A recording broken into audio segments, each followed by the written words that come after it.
morning po sa ating lahat. Nandito ulit tayo sa landfill at kasama natin masipag na mayor ng Obando, Mayor Ding.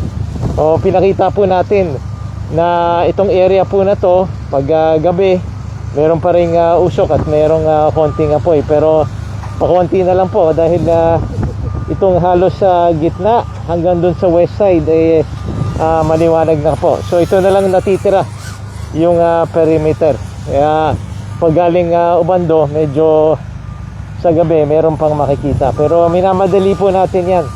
Hopefully mga ilang araw pa matapos na rin po. Ayan. So binisita rin ni Mayor Ding para makita niya mismo yung sitwasyon dito. Ayan po, saan ba ho yung ano niya? Sa Lambaw po, sa Binuangan. Ayun, sa Lambaw at saka Binawangan. Pero mas nakikita nyo, mas clear na po. Okay, maliwanag na. Dati wala kayong makikita dito. Opo. Kaya kitang-kita na. Ayan, kita na po. Okay, so mag-update na lang po tayo.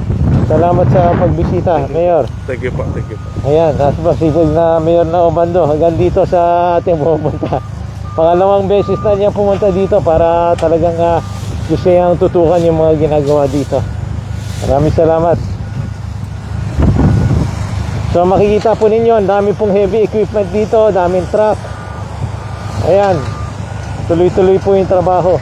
Kita rin doon namin sa gabi nung nag-ooperate pa. Meron pa. Dahil yung nag-ano po yung mga ilaw ng mga heavy equipment. Kikita po natin. I see.